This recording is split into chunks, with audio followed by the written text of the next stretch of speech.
best in radio. It's all about what's next. Go to financialsurvivalnetwork.com and sign up for your free weekly newsletter. You'll also get 3 free reports. The Financial Survival Network. It's all about what's next.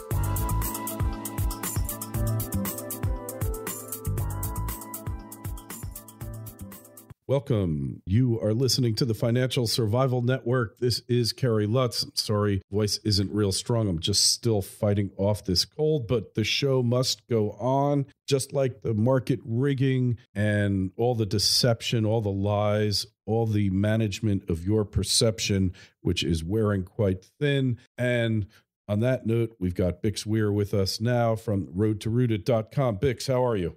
I'm good, Kerry. Things are getting exciting out there, and now's the time to be checking all the different things you look at as far as the markets and rigging and prices of metals and Bitcoin, you name it. Yeah, it's getting very interesting. I mean, I didn't expect them to drive down the price of gold and silver again to this level. I have to confess, it doesn't surprise me that they did it because nothing surprises me at this point. I just thought we were kind of done with it. But at some point, they're going to do this, and it's going to be the last straw, right? At some point, when they're ready to end the game, they will end the game. You know, this long push down from $50 all the way down to sub $20 has been planned, and it was planned for the last 3 years. So was the rise up to $50. Bill Daley of J.P. Morgan and the Obama administration made sure that the price of silver was driven from $25 up to $50 and then slammed down.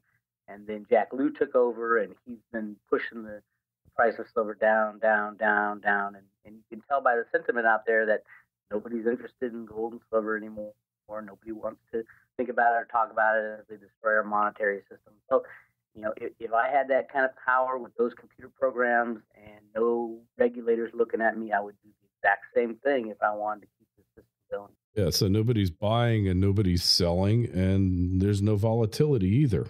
I mean, well, all the volume in gold and silver is coming from the banks trading back and forth to each other to set the price. That's what's going on. It's what has always gone on since the computer rigging started in the early 70s. So now it's just more obvious with more people looking at it. I've for the past 6 years, I've said, get out of the system, keep your metal in your own possession. They can put the price of $0 an ounce or $1 million an ounce with a click of a mouse. So yeah, now's the time to just hunker down, hold on.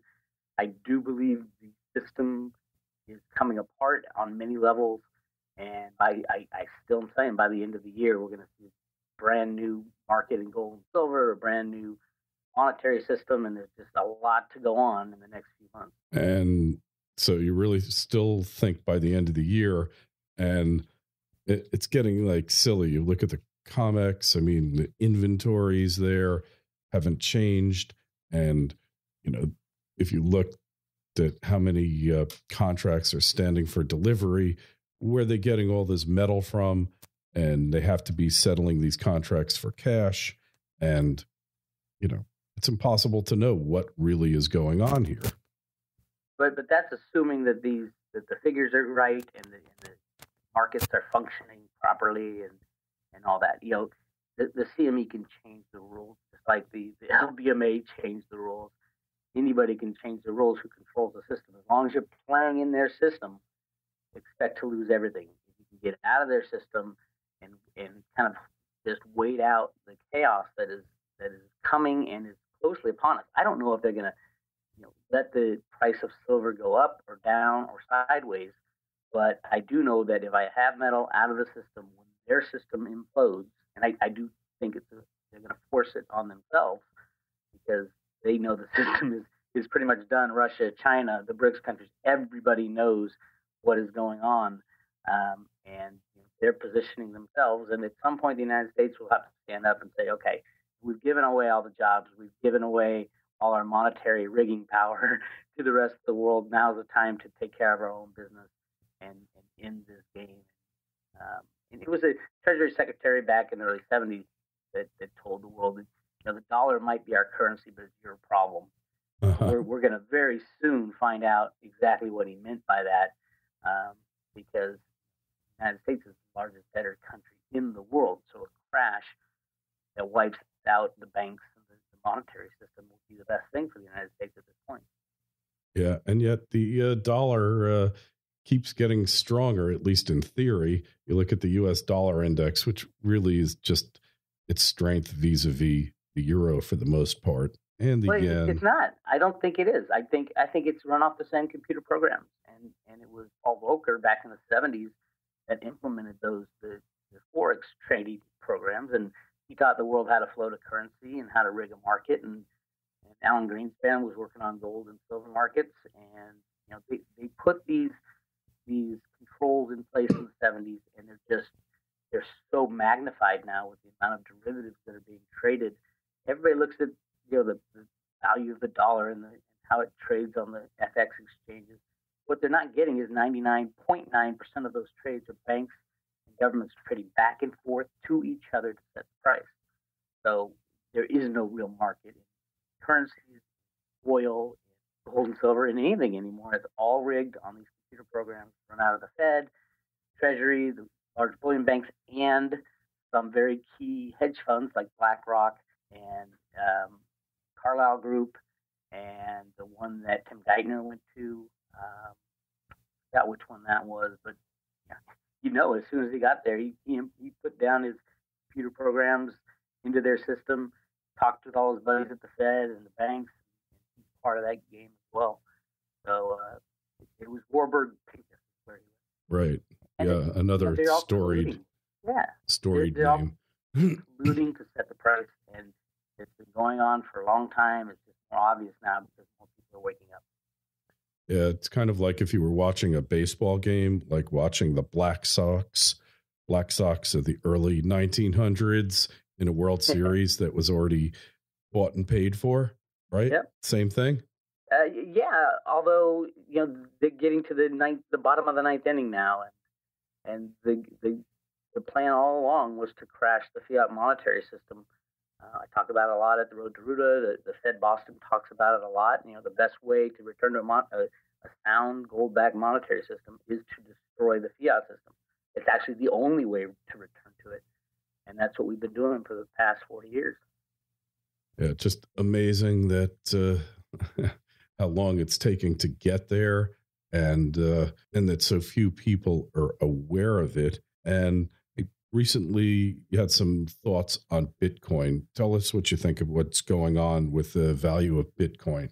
Well, Bitcoin, it will be of great interest and great use in the future. When this system collapses, they're going to look, countries around the world, governments around the world, people around the world will look for alternatives to the system we had.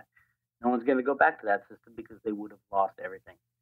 Bitcoin will be one of the options. I think Bitcoin, the glory of Bitcoin and the greatness of Bitcoin will be found later on, later this year and into next year, in that people will say, okay, we have nothing left now that the bankers destroyed this monetary system.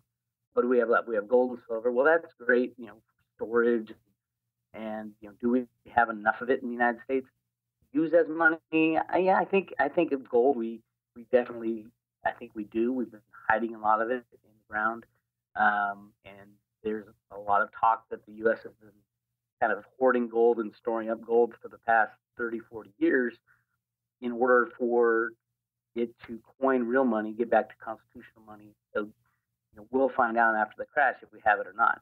Mm-hmm. The Fed Boston publications clearly show people standing in line with gold coins, people cashing in gold for paper dollars in the publications, and those go back to the early 80s. They all got redid in 2007, right before the crash. So the Fed Boston knew what was going on. All the Fed and all the Treasury guys know exactly what's going on. Nobody's really ready to press that red button that says all of a sudden stop, and because of the social chaos that will happen. But at some point it will, and I think the U.S. will be most ready out of all the countries because we have been playing this game for longer than anybody, and we control the game. And everybody kind of looks to the U.S. to say, okay, we're ready when you're ready. When are you going to pull the plug? And I do believe it'll be between now and then. Mm-hmm. So you think the preparation's been underway and the U.S. has really been hoarding gold all this time when they seem to be actually selling it, huh? Clearly. I'm not saying that all that gold in Fort Knox isn't leased out or has been sold. I believe it's been leased out and is gone and it will never come back. But that amount of gold, that 8,000 tons, is nothing, absolutely nothing compared to the total amount of gold that's out there. We've been lied to since the 60s when what was the guys at GMFS said that there was only 150,000 tons of gold in the world, and it was the Oppenheimer group. It was Oppenheimer who actually made up that number and told the world. And these are the guys who rigged the De Beers diamond prices. So and everybody uses that as gold, the maximum amount of gold that's ever been mined in the world. It's ridiculous. It's well over 1 million tons, maybe 2 million tons. So when all this falls apart, we're going to learn more about the availability of gold, the ability to use gold in transactions. Silver, on the other hand, I'd say is exactly the opposite. We've used up all the silver. There's very little silver conspiracy stories going around about all the hidden silver that there is. There's a lot of that in gold, the Yamashita's gold and the Chocolate Mountain gold and the Grand Canyon gold. But silver, it's I've been looking. I found some silver conspiracy stories around silver used in making the first atomic bomb. Right. A lot of it. We heard that. Yeah, 500 million ounces they used. And the government has said, yeah, that's what we did. So it gets down to, if that's the only story there is with secret silver stashes, I think we're very, very close to seeing the silver market really skyrocket, being driven from a physical shortage. Yeah. There was something with China, that China's silver as well. That went off somewhere. I did hear that, and that's possible. But China needs a lot of silver. If they're going to keep making electronics, they're going to need a lot of silver. And they're kind of looking at where's the future of energy, and they like the solar stuff.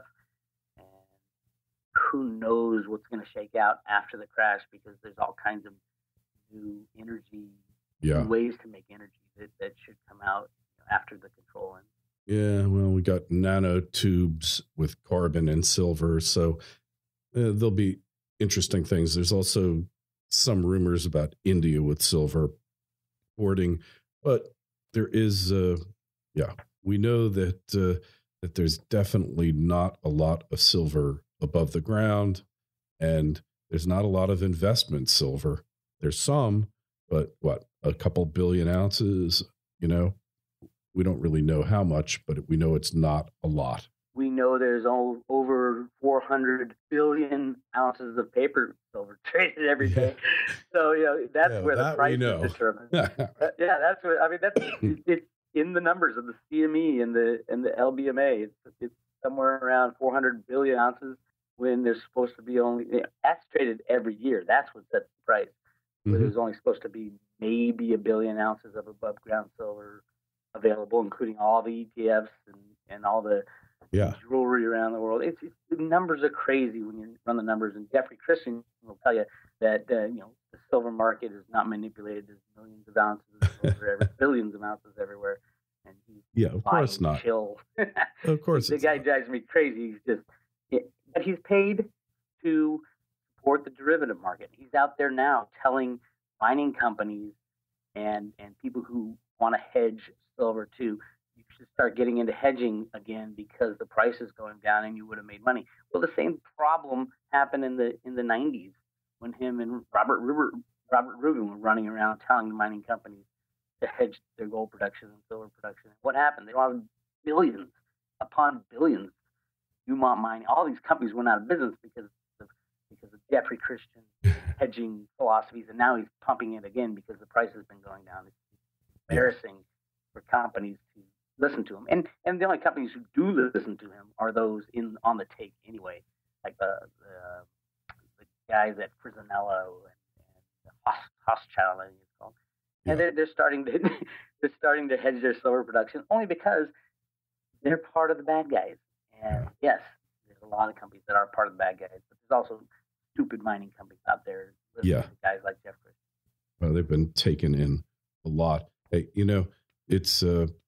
it's interesting on hedging. The only company I ever heard of successfully hedging any commodity in the long run for many years was Southwest Airlines and their jet fuel. Yeah, they probably got lucky. I mean, yeah. the hedges, they work on paper, but at the end of the day, it all falls apart. And I understand that retailers need to hedge their inventories and all that. And it's interesting because at one of the Silver Summits, Jeffrey Christian came out and said there's so much need for hedging. And he put the number in silver at 3.5 billion ounces of silver every year need to be hedged. Well, that's fine. If you're saying 3.5 billion ounces of physical silver need to be hedged, well, then why is there over 400 billion ounces traded? And that's where the con comes in. And just, he says it, but he doesn't get it.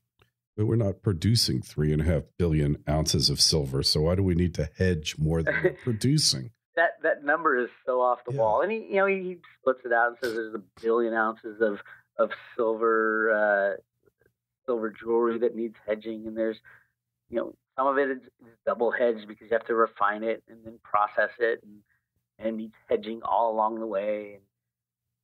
And what I say is, yeah, fine, Jeff, I'll believe these crazy numbers, but that only leaves 3.5 billion ounces that need hedging. Why in the world is there over 400 billion ounces traded every year on futures and options? And if you can explain that without, admitting that it's all manipulation, then, more power to you. But I've never heard him explain that differential.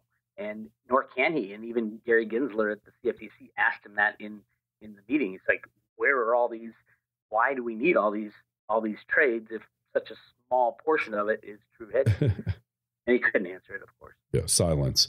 And that brings you to the next thing, and this goes with the DTCC, the Depository Trust Company, and others, and fractional reserve banking. The Austrians' biggest problem with fractional reserve banking is that you wind up with multiple people or entities having claims against the same assets. And that's what you have with the silver scheme and the gold scheme. And that's what you have with DTCC, with people selling short. Which is every stock, every bond. Yes. Every, you name it. And then throw in hypothecation into that mix. You don't even need to throw that in because what goes on at these brokerage houses and these retirement 401ks, Fidelity, and all that is that they debit. You send them money. You try to buy stock. They debit your account, and it looks like they went out and bought the stock. They don't go out and buy the stock for you. They take that money and leverage it up and go out and buy lots of other things. They're playing the bookie. They're not even playing the bookie. What they're doing is, because they know very few people, you're not even allowed to cash in your 401k without paying huge penalties. And the reason for that is the shares aren't there. You got high frequency traders trading back and forth. Those trades are never settled. Every 5 to 10 days, the complete float, every single share of a company is traded. Well, you know that you haven't traded the share and you own part of that company. So who is it? Are these shares really traded, or are they going to this constant flow of musical chairs, billions and billions of trades? And when the music stops and everybody says, okay, this game's over, I want my shares, I want my ownership, and you find out that 20, 30 people own your same share, that's what's going to happen. Yeah, it's alarming, and it's going to end in disaster because you can't have multiple people owning the same share, and yet we do. And I'll just tell you a little story. A friend of mine, he had some guys who said, we need you to place bets for us with a bookie. And my friend had enough money to cover their bets and said, sure, I'll do it for you. And he knew that they were losing gamblers. So he would take their bets, and normally he would never place them. He would play the bookie. And because he knew they were losers, 80% of the time, or 70 70%, they lost, and he just pocketed the bet. And then when they did win, he had enough money from their losings that he never had to dig into his own pocket to cover their few winning bets. And that's what Wall Street is doing here, right? That's similar, except they can and do for the outcome of who wins and who lost, who's losing. It's like silver. They can bet short as it goes up, and then all of a sudden dump millions of paper ounces onto the market and cover at lower prices and make all the money going up and make all the money going down. And it's a game. It's rigged, and it has been rigged at least since the 70s. I'm sure it goes way back farther, but the 70s is when it really kicked in. Yeah. The invention of. Well, once everything is held in street name, and now it's such a burden to even ask for a stock certificate made out in your name. Once they did away with the ability to get stock certificates issued in your name, that's it. Who knows who owns anything anymore, Bix? Yeah, they did that because they didn't get mining shareholders. Everybody was getting freaked out, so they started saying, "Okay, I want my mining shares physical certificates. I can hold them." And then, the brokerage companies freaked out because they didn't have them, and they have to get them, so they jacked up the prices and made doing it almost impossible. It's not illegal in a lot of places, and then they get to carry on with their con. Yeah, well, you can only picture what this unraveling is going to be like, and the number of people in this country who, even at this point, who own stock directly and indirectly through their pension plans, they don't even know they own stock or think about it. And then when the musical chairs stop and virtually everyone is left without a chair, it ain't going to be pretty here, Bix. No, it won't be. But hopefully the truth will come out. And the truth is that all these shares and certificates and bonds and mortgage-backed securities, which have your mortgage in them, so even the mortgages are held by the DTCC under the fictitious name of Seed and Company. And it is that entity, Seed, C-E-D-E and Company, sure, that will be the ultimate owner of all these shares. And the question comes back, who owns Seed and Company? Not really anybody really knows. The Fed has some say over it, but nobody really knows who owns Seed and Company. And Seed and Company is the registered name legally, theoretically, if the law still holds at that point in time. They are the legal owner of all shares, all mortgage-backed securities, which is your mortgage, and all bonds, you name it, they own it. Yeah. Well, the great day of reckoning is coming. You need to go to the roadtorooted.com and find out more and subscribe. And Bix, we will talk with you again soon. By the way, you'll find the link in the show notes to this interview on financialsurvivalnetwork.com. Sign up for our free newsletter. Go to our free webinar. It will take place September 24th at 9 p.m. Eastern Time. Bix, we will talk with you again real soon. It's getting real interesting, isn't it? It's great, and it's time. It's past time. So it should be very exciting between now and the end of the year. Oh, yeah. Talk to you soon. Thanks, Bix. All right, Kerry. See you later. FSN Radio. It's all about what's next. Go to financialsurvivalnetwork.com and sign up for your free weekly newsletter. You'll also get 3 free reports. The Financial Survival Network. It's all about what's next.